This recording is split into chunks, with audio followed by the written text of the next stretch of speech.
O plano que apresentamos para deliberação é, do nosso ponto de vista, o plano de que a cidade do Porto precisa. Partindo de pressupostos de planeamento evoluídos a partir do plano precedente, designadamente no que ao partido urbanístico diz respeito, este novo plano introduz um conjunto de novas temáticas, densifica ferramentas de gestão urbanística, corrige matérias menos conseguidas no antigo plano, introduz um conjunto de novos paradigmas no planeamento urbano da cidade do Porto. É nossa convicção que este plano permitirá uma nova abordagem, robustecida e atualizada, aos desafios que a condição contemporânea coloca às cidades. São já conhecidas de todos as suas grandes prioridades. Uma nova abordagem à estrutura ecológica municipal, com o aumento da área verde pública e a qualificação da sua rede hidrográfica de rios e ribeiras. O aumento da dotação de habitação disponível, com particular enfoque na sua acessibilidade, tendo como pano de fundo a recuperação demográfica e a regulação do mercado imobiliário. A aposta nos modos suaves, no transporte coletivo e na qualificação do espaço público. A proteção da identidade, da atmosfera e do património da cidade. E a promoção da competitividade económica e do emprego, área fundamental para a promoção da coesão social e territorial.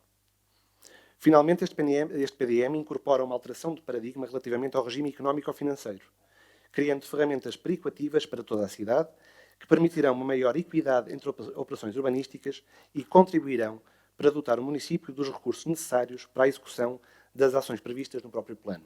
Gostaria de felicitar todos os serviços colaboradores da Câmara Municipal do Porto que contribuíram para este PDM, que parece ser de uma elevada qualidade técnica e, portanto, desse ponto de vista, não vamos questionar nada. Vamos questionar as opções políticas que este PDM materializa.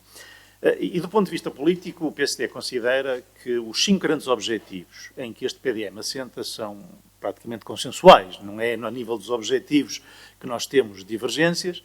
As divergências que poderão existir é em termos das soluções concretas que este PDM materializa.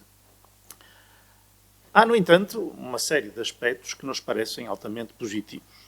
O primeiro aspecto que eu gostaria de salientar é que este parece ser um PDM de continuidade relativamente ao plano em vigor, que mantém a essência da cidade de que todos gostamos, sem prejuízo de, naturalmente, e como deve ser, introduzir inovações que melhoram, pelo menos na intenção dos seus autores, melhoram a organização da cidade.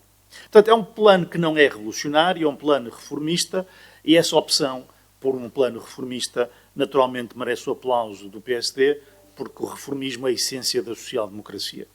Também concordamos com algumas das inovações que são introduzidas, aliás, a maior parte delas, mas eu gostaria de salientar, sobretudo, a opção de sobrepor a rede hidrológica com o ordenamento de áreas e corredores verdes na Carta de Estrutura Ecológica Municipal.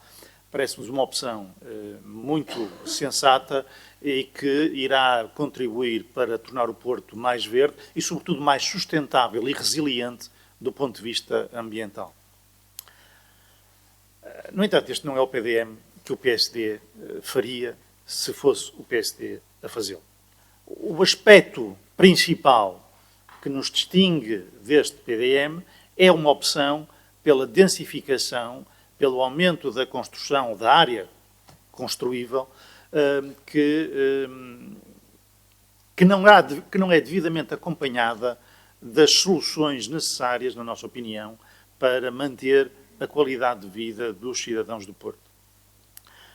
Mais densificação significa mais pessoas no mesmo espaço, o que traz maior pressão sobre as infraestruturas públicas, nomeadamente sobre as infraestruturas de comunicação. Houve um enorme esforço de disponibilização de informação e de partilha de informação de forma muito transparente, e, portanto, nós podemos concordar ou discordar com isto ou com aquilo, mas não nos podemos queixar de falta de elementos para poder produzir a análise. Quanto mais pode ser, podemos queixar-nos de elementos a mais, porque é muito difícil.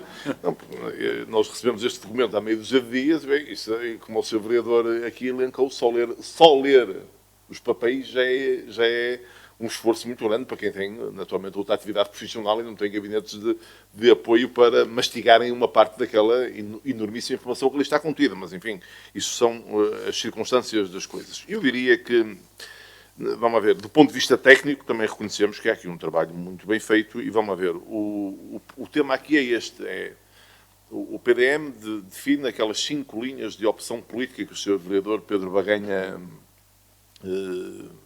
acentuou.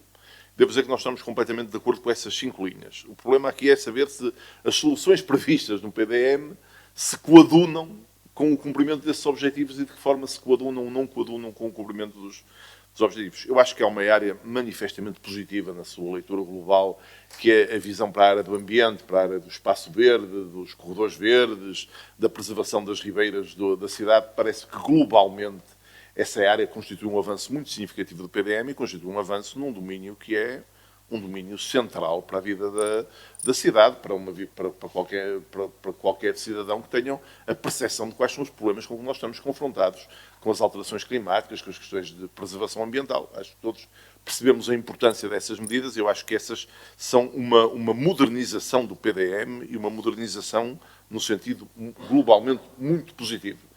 Primeiro, as questões que têm a ver com a coesão territorial e com o acesso à habitação.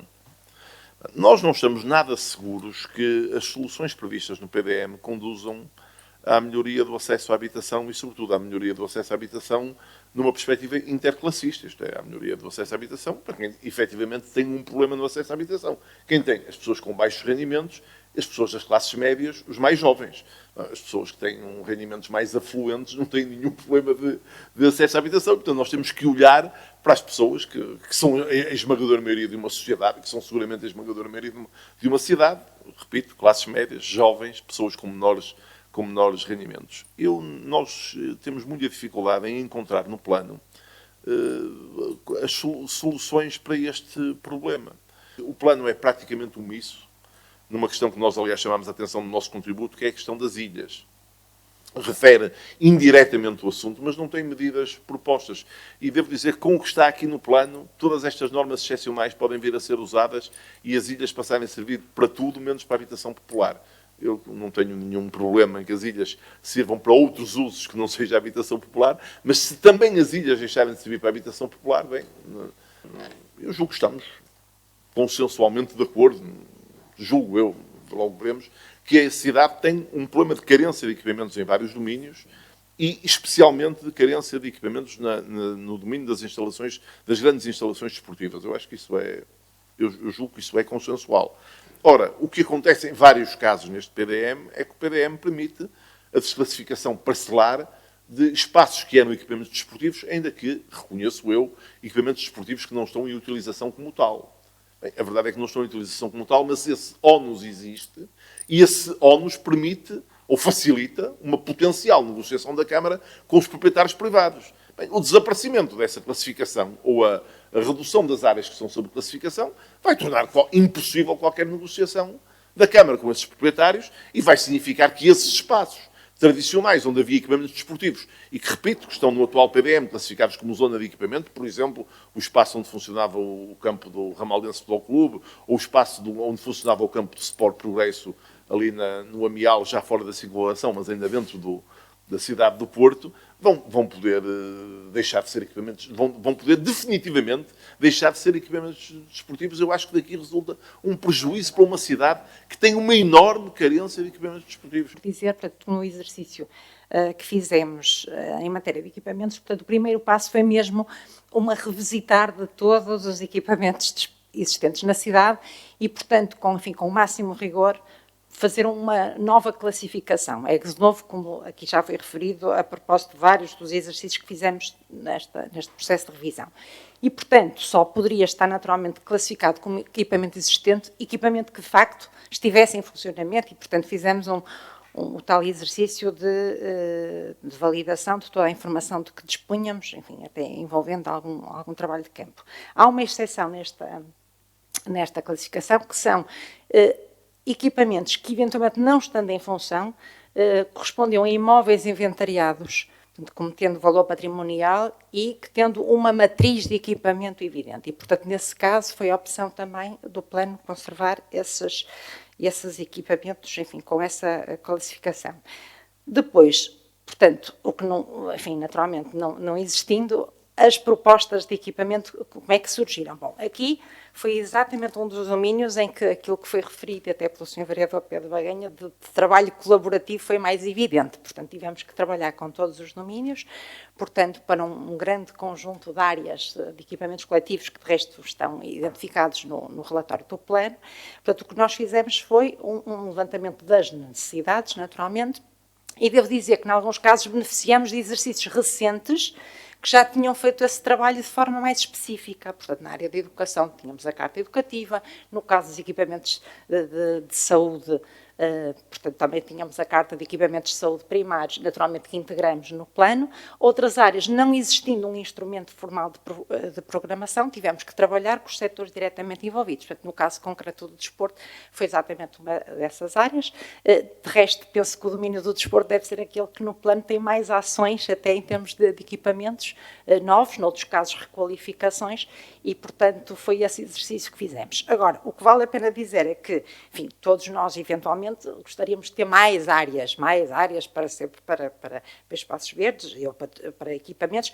A verdade é que estamos a fazer um plano de nova geração em que o rigor que nos é exigido, portanto, na classificação é enorme. E portanto, ou nós, digamos, temos no plano de execução e financiamento identificadas quem cabe a iniciativa e as verbas necessárias para o executar, ou nós sabemos que ao fim de 5 anos no limite, essa classificação caduca, não é? Portanto, porque não vamos ter um ónus sobre um terreno privado que não há expectativa de o transformar. Portanto, digamos, é este novo quadro, pronto, que sendo bastante exigente, também é desafiante, porque é um urbanismo operativo, temos de facto de encontrar as melhores soluções, compatibilizar, pronto, as necessidades, mas também com este rigor em termos da programação. Agora, aqui estamos claramente no campo das escolhas políticas. Ou seja, se o município do Porto decidir onerar uma grande parte do seu orçamento na reserva de solo privado para fins públicos, efetivamente, é uma opção política. Deixamos de fazer outras coisas, construir habitação, de arranjar ruas, etc, etc, etc. Portanto, efetivamente, nós estamos aqui no campo do conflito entre o interesse público e o interesse privado. É exatamente aqui que nós estamos. Porque também isto pode ser visto da seguinte forma. Então, mas também é justo que um proprietário, só porque a Câmara Municipal pintou o seu terreno de verde, de cinzento ou de amarelo, tenha circunstâncias diferentes de valorização do seu património privado? Portanto, é no jogo entre... no conflito, na compaginação entre interesse público e interesse privado que se joga esta matéria do planeamento. É exatamente esta a circunstância. É este o paradigma. Isto é acrescidamente onera de forma acrescida municípios como o Porto, onde existe pouco solo público. Porque reservas de solo, quando são públicas, não há qualquer problema. Aliás, esse foi um dos critérios que nós adotamos. Quase todo o solo municipal está sob reserva, seja para espaços verdes, seja para equipamentos. Agora, quando o solo é privado, nós temos que perceber que estamos a interferir nos direitos daquele indivíduo ou daquele cidadão em particular. E esse cidadão tem direito a ser ressarcido pela interferência da esfera pública nos direitos privados. Nós sabemos que está a ser, eu vou dar só um exemplo, sabemos que está a ser encarado pelo atual governo a possibilidade de uma linha de alta velocidade que liga o Porto a Lisboa e à Galiza. Bom, que implicações é que isso tem na cidade? Onde é que queremos que ela vá passar? Onde é que queremos que tudo isto se insira? Porque isso vai ter consequências sérias no desenvolvimento da cidade. E não há aqui, que eu tenha reparado, uma posição sobre isto. Depois, naturalmente, que não só a mobilidade, mas também, como já foi referido, as questões da habitação, as questões da mobilidade das pessoas, sem-abrigo, etc., têm implicações regionais, não apenas locais.